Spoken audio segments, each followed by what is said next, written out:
addiction to sex. I touched myself 3 to 6 times a day. It got so bad that I was even doing it at work. I didn't feel like I was cheating on Whitney when I looked at pornography because there was no physical contact.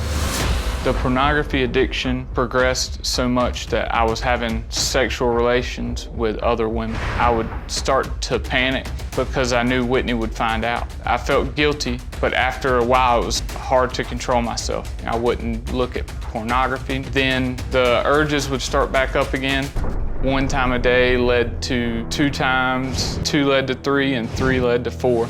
When I get caught, I lie and swear on everything that it's not me, somebody else hacked the phone. It got to the point where I had to come clean to Whitney about the women that I had sexual contact with. I would expose myself to them and sometimes touch myself. They would touch me back.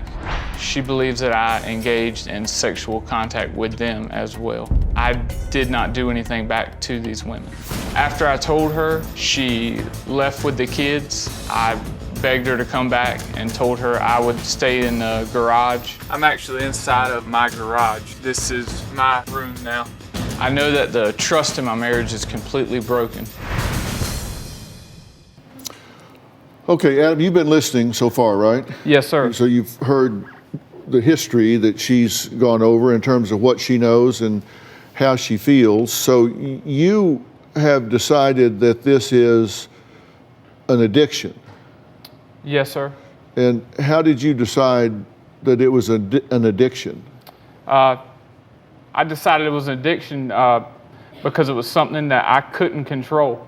When you do that and you go and expose yourself to these women and all, is that gratifying to you? Yes, sir. It was pleasurable to you, it was enjoyable to you? Yes, sir. Okay. And you would still be doing this, you didn't have a problem with it except that you got caught. Tell the truth. Until it was found out and I knew that I was going to lose everything. You were good to go. And until that point. Yes, sir. What do you think about what he's saying? Oh, I know. There's not a doubt in my mind. He's only sorry that he got caught. If the friend wouldn't have sent me what was sent to me, he would still be doing the same thing, and only God knows how many more women. And he blamed me, all these years, making me feel as if I would have been, I felt, well, if I'd have been smaller, or if I'd have been, this or that, maybe he'd have wanted me. Maybe he would have maybe he would have wanted to be with me. But I felt like I could never be good enough. And how can you be good enough for someone who's living in this fantasy world? And you say that in April 17, she got a text message of you with your voice recorded on it. Yes, sir. That's kind of when this all came crashing down, right? Right. And you denied that. You said, that's not my voice. I did. I tried to say somebody cropped my voice in there at first. Did you believe it? Oh, I knew better. That's when I knew better. That was the final straw. Okay. Listen, I've spent a lot of time in this profession, like 45 years, and a lot of that has been spent in the court system, in forensic psychology. And one of the things that I was often called upon to do was make a distinction between whether somebody was dealing with an irresistible impulse or an impulse not resisted.